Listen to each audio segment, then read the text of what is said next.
first king of Lithuania, Mindaugas, he converted himself in Catholicism in 1253, but later he was forced to reject from it, and he was killed.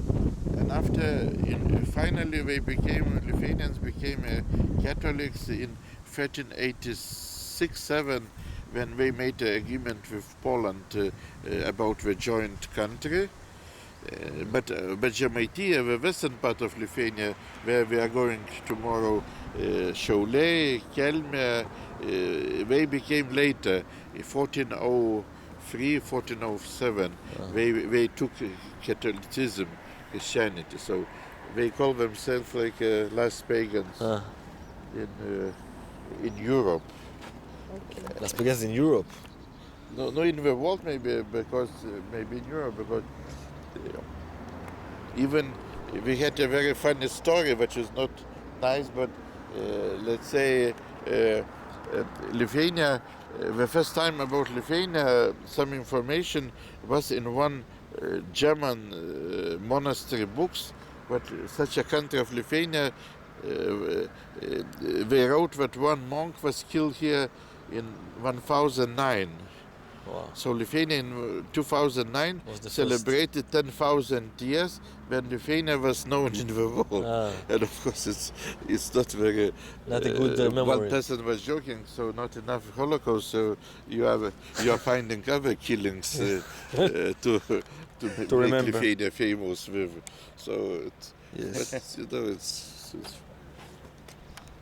But, okay, but it's such a country, a lot of wars, a lot of destruction.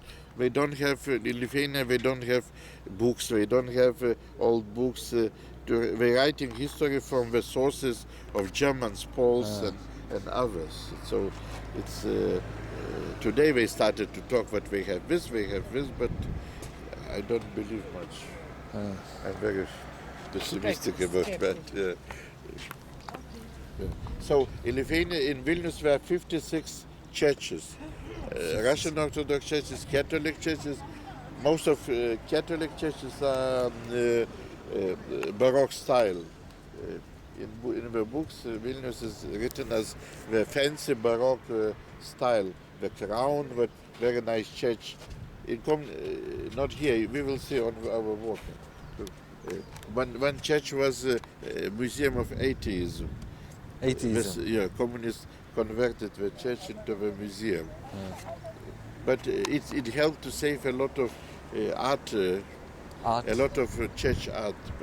It's still people who loved, Lithuania was never such a orthodox communistic country. In Lithuania was everything a little bit more liberal than in other USSR, because the communists tried to make a pressure on Lithuanians, so not on Jews and others, but people remembered independence time before 1940, and it was we were not able to act very strongly because people had some connection with the Western countries. So